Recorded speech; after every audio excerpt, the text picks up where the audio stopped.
Hello and welcome to Why We Are Christians.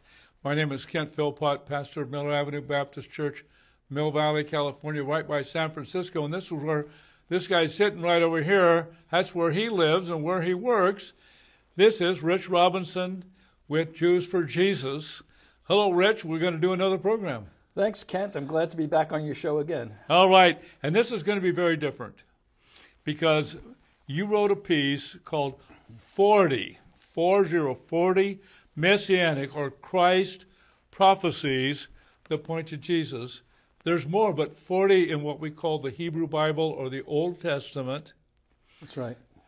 And found within that, sometimes written 1,500 years, 1,200, 1,000, 900, 700 years before Jesus was even on the planet, before he was born. These prophecies were made about the Messiah. And so they are startling, and I love this piece that you put together. So I'm going to read one thing, okay?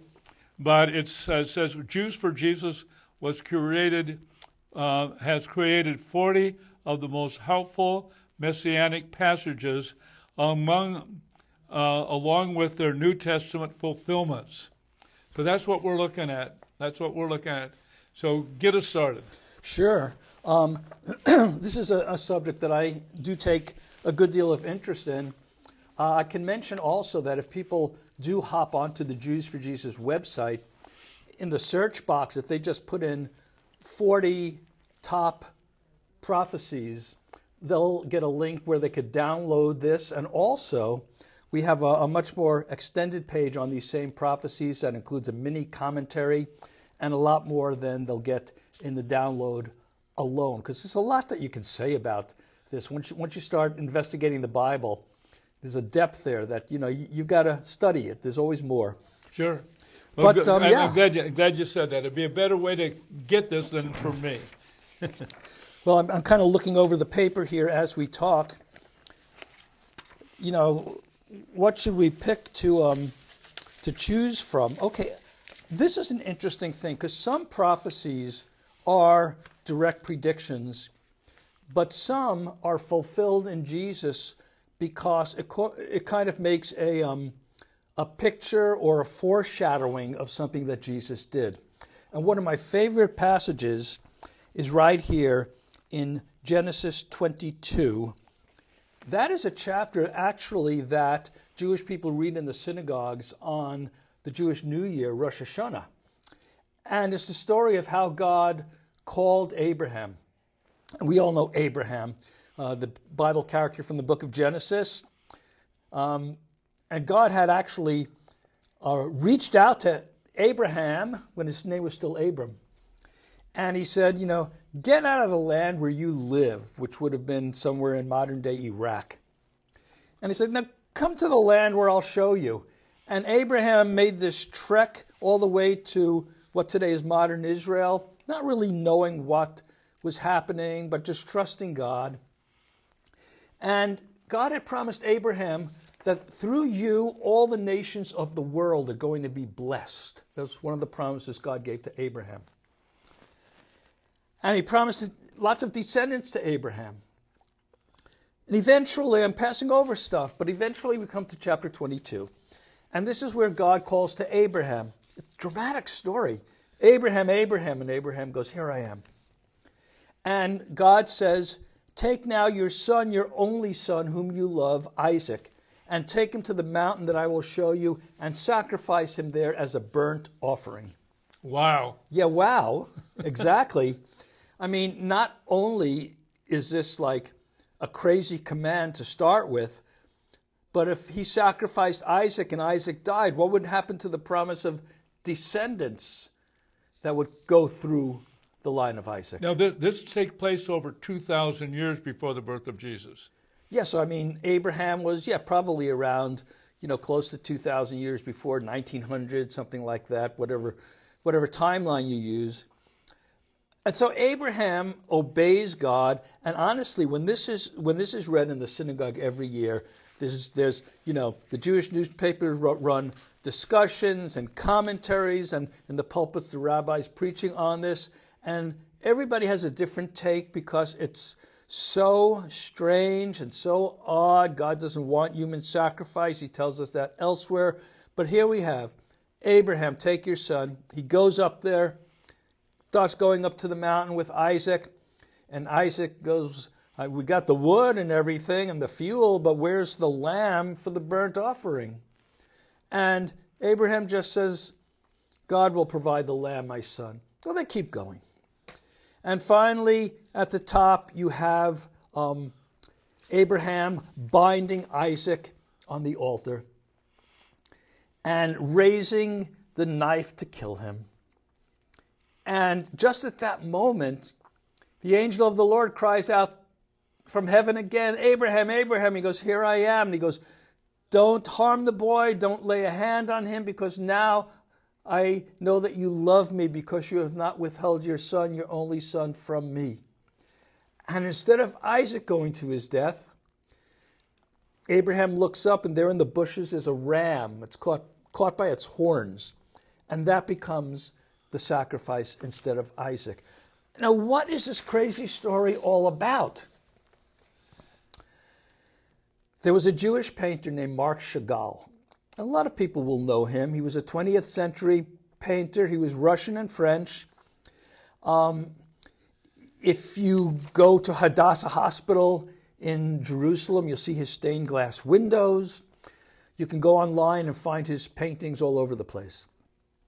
But he had one painting because he liked to paint biblical scenes. And his painting was called The Sacrifice of Isaac. And he's got it there. He's got Isaac on the altar. He's got Abraham with the knife. He's got the angel of the Lord in the background ready to stop Abraham.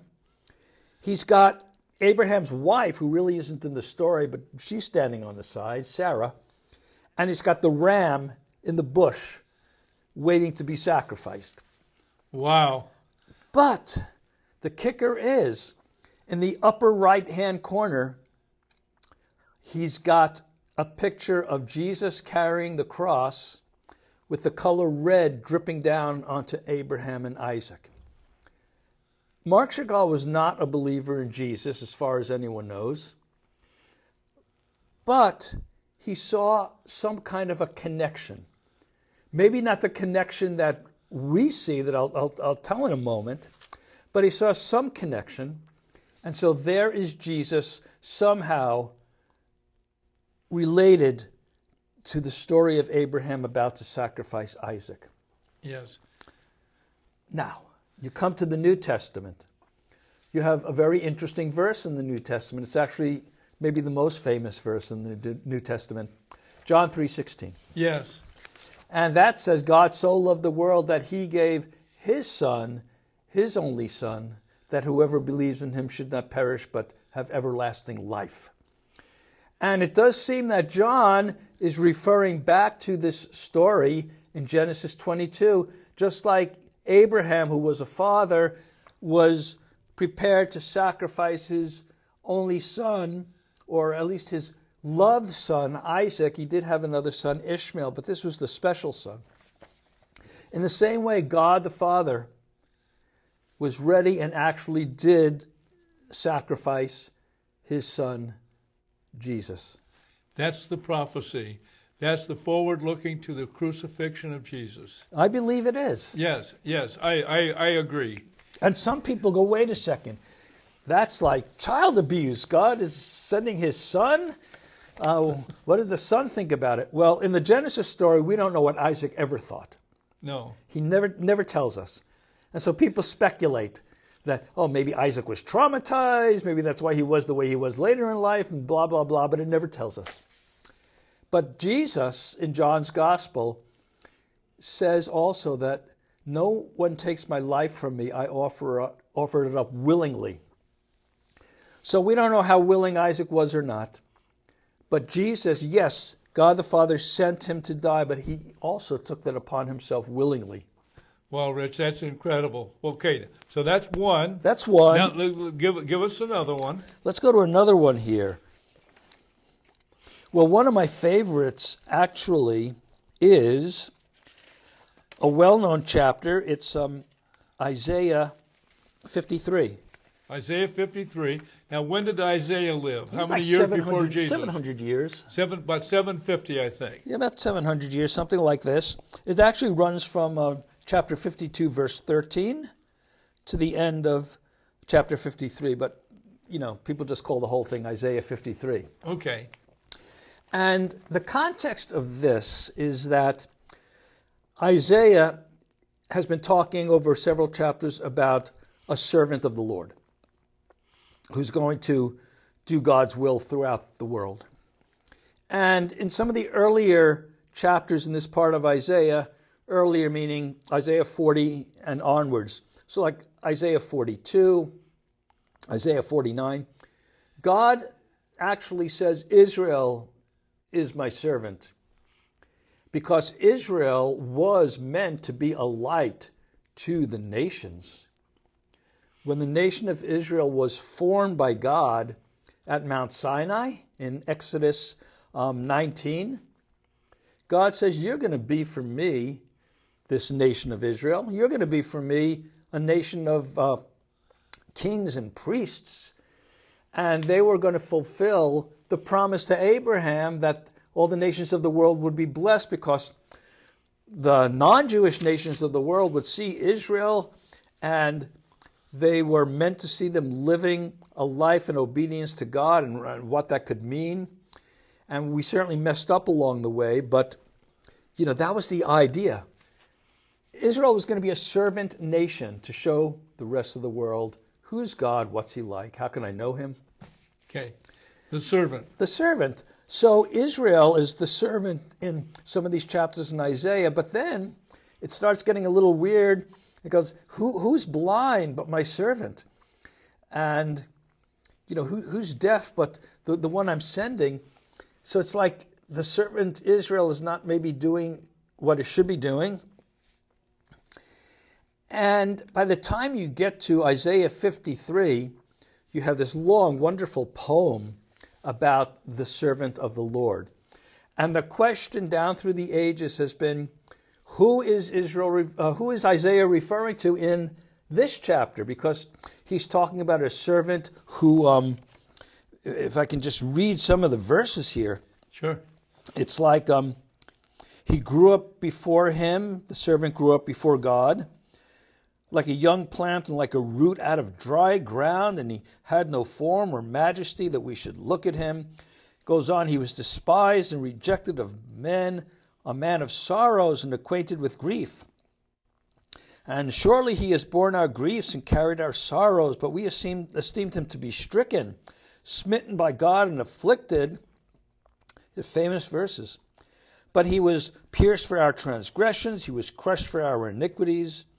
Upon him was the chastisement that brought us peace, and with his wounds we are healed. That's the whole story right there. 700 plus years prior to the actual event of Jesus on the cross. It explains why the cross. But now check this out. If you ask, a rabbi today, what is that chapter talking about? Who is it talking about? The answer, especially since the Middle Ages, has been that it's referring to the nation of Israel and the sufferings of Israel. And that these are the Gentile nations of the world who are saying, Israel, the nation, has been wounded for our transgressions of the nations. And that has been the standard Jewish interpretation, probably since the days of Rashi, who was one of the leading medieval Jewish commentators on the Bible. I've never heard that before, Rich. Now, I think what you're saying is that contemporary Jewish experts on this will say, this is not the Messiah, but this is the nation. That is what the common interpretation has been. Okay.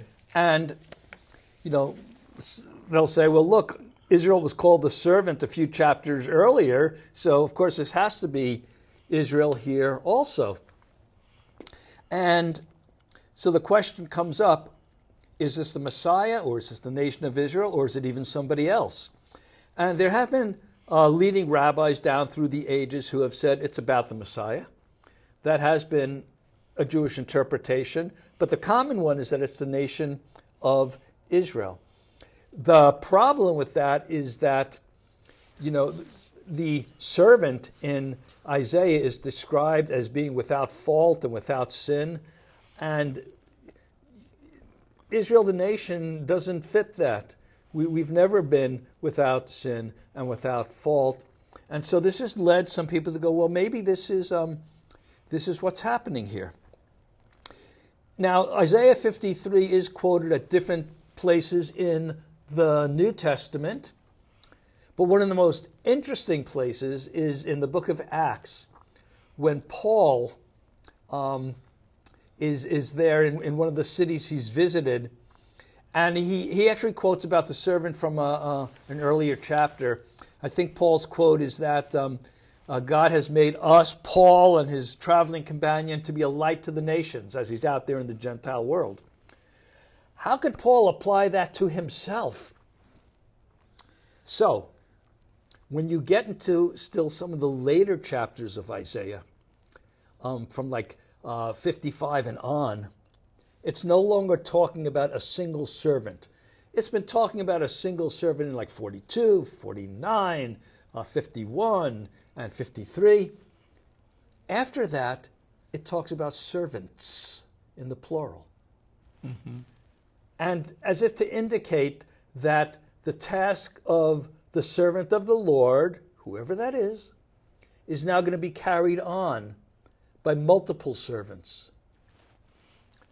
Well, if you do see Jesus as the fulfillment of this prophecy, that explains why Paul applied one of the servant passages to his own ministry. Because Isaiah was speaking of the fact that the ministry of that one servant would be carried on by servants in the plural. And Paul saw himself fitting into that. Mm-hmm. But something else very interesting going on here. Okay. And that is Israel or the Messiah or Israel. Well,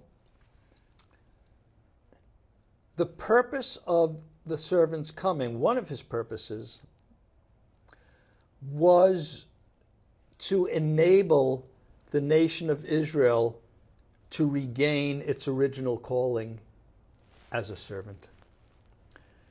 Israel was not doing very well on that front. That's why we went into exile in Babylon, because of the sins of the people, the sins of the kings, the leaders as well. But the purpose of the servant coming was to enable Israel to regain and to carry out its own task of being a light to the nations. So if you say the servant in Isaiah 53 is the Messiah, you can also see that that same servant is helping Israel to become a servant once again. And that is why, I'm throwing a lot of stuff out here, but that is why later on in Paul's letter to the Romans, he talks about how the Jewish people today are hardened not to believe in Jesus, but the time is coming when they will turn to him. And Paul says, when that happens, it's going to be life from the dead. It's going to be the reconciliation of the world, Romans 11. Wow. Why? How can it be life from the dead for Jews to come to faith in Jesus? How can that lead to the reconciliation of the world? Because Jewish believers in Jesus will be carrying out that servant task and bringing the message of Jesus to the nations around the world. That's already happened in some ways. That's right. And Jews for Jesus is maybe part of that. Maybe part of that. But I did some research recently. There are Jewish followers of Jesus who have been missionaries to the non-Jewish nations of the world. There's a guy named Bishop Shereshevsky, mid-19th century, Jewish believer of Jesus, ended up in China, as the Anglican Bishop of Shanghai and ended up being a pioneer in Chinese Bible translation, bringing the message of Jesus to the world. You have a guy named Bernhard Bedelheim, Jewish believer in Jesus, also mid-19th century, who was the first Protestant missionary to Japan, to Okinawa specifically, and was also a medical doctor, so he introduced the smallpox vaccine to Japan and also did missionary work. You've got a guy named Solomon Ginsburg, Jewish believer in Jesus, early 20th century, who brought the gospel to Brazil, which had a largely Catholic population. And there are so many others like these, bringing the gospel to the non-Jewish nations, fulfilling Isaiah's vision of not only the Messiah coming and suffering and dying for us, but by that suffering and by that death, enabling Israel to reclaim its own title of servant and then bring the gospel to the rest of the world. So is it Israel the Messiah? Yes and yes. I've never heard this, Rich. This is incredible. But I see what you mean. I understand. And I can see it. Maybe Moish Rosen or Jews for Jesus is part of that. Yeah, maybe we are. We do share the gospel with non-Jews as well. That's right. Absolutely. You bet. In fact, I'll tell you something. Most it's kind of the reverse, but most Jews who believe in Jesus today came to the Lord through the ministry of someone who was not Jewish, a friend or whatever. Okay. And now those Jewish believers are taking the gospel out to the Gentiles as well as the Jews. Let's go with another one. Let's check it out here. There's so many here. And I think I'm going to go back to Genesis, the 3rd chapter, right in the beginning. Okay. This is a prophecy that's given in Genesis. So this is after Adam and Eve have disobeyed God. They've eaten something in the Garden of Eden that God told them not to eat, and consequences ensue. And God says, because you did this, here's what's going to happen. And he speaks to the man and says, you're going to live by the sweat of your brow, toiling the ground. And he speaks to the woman and he says, because you did this, you're going to, have pain in childbirth. And then he speaks to the creature that tempted Adam and Eve to eat that fruit, okay? And that would be the serpent or the snake, depending on your translation. And this is God now talking to the serpent. And he says, hey, serpent. Well, he doesn't say, hey, serpent. I put that in there. I know. He's like, hey, serpent, I will put enmity between you and the woman, and between your offspring and her offspring. He shall bruise your head, and you shall bruise his heel. Genesis chapter 3, verse 15. Yeah. Or some translations, instead of offspring, they'll use the closer to the Hebrew, between your seed and her seed. Yeah. And first of all, it's just odd to refer to the seed of the woman. That's not something that's normally a scriptural. It's the seed of the man that you're always hearing about. But seed of the woman. Seed of the woman, and then... I mean, could that be pointed to indicating to us a virgin birth? Oh, you're so far ahead of me. Oh, okay. I'm sorry. Whoa, but... and then it goes that he shall bruise your head, and you shall bruise his heel. What's interesting here is that I'll put enmity between your seed and her seed. That's kind of plural. I mean, seed can be either way in Hebrew, singular or plural. So it's like saying, the descendants of the serpent or those who are evil will be pitted against the descendants of the woman, those who are righteous. But then it goes into the singular. He shall bruise your head, God to the serpent. And you, serpent, shall bruise his heel. So it makes an injury, but not a death blow.